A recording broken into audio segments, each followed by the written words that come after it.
One thing became very clear once restrictions were lifted following the COVID-19 pandemic. People like to travel. Airbnb reported their highest fourth quarter ever in 2022 with a revenue of nearly $2 billion. The boom in short-term rentals is also leading to more questions about safety, especially after 3 people died of carbon monoxide poisoning while staying at one. This evening, we're showing you what you need to know while traveling. Summer is quickly approaching, and with it, families are planning the perfect getaway. Allie Walker and her wife have stayed at Airbnbs for nearly 10 years. It just provides you an opportunity to have a home away from home, where I feel like a hotel, you'd really just use it to sleep and relax. Allie says she uses Airbnb at least 10 times a year and appreciates the ability to look for a specific place with specific items. It's going to be like a kitchen, it's going to be sometimes like a nice bathtub or a hot tub, depending on the type of trip that you want. But no, I never think of the smoke or the carbon monoxide detector. Those detectors are rarely at the front of any traveler's mind ahead of vacation.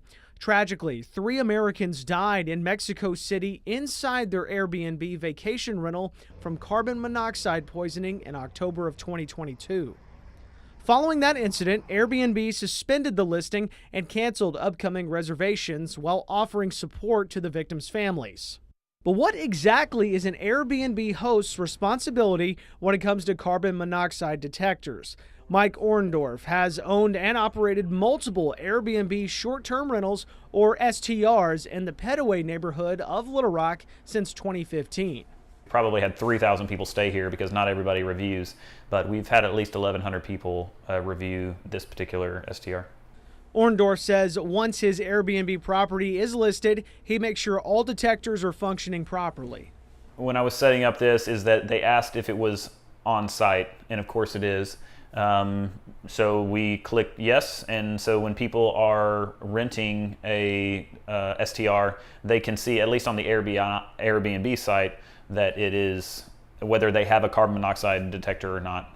We asked Airbnb if there was a company policy requiring carbon monoxide detectors be provided by the hosts. They sent us the following statement. Although it is ultimately up to the city to enforce CO detector compliance in accordance with local laws, we encourage all hosts to confirm that they have a smoke and CO detector installed. Homes that report having a detector are clearly marked, so this information is visible to guests. Guests can even filter listings by homes that report having a detector.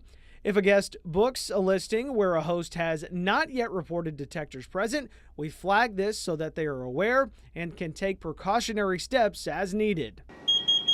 The company also runs a global detector program, giving away combined smoke and CO detectors at no cost to eligible hosts.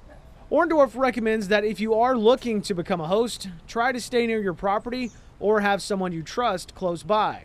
It's what the guests deserve, and you're just not doing yourself any favors from an anxiety standpoint to try and have a STR that isn't a short walk away.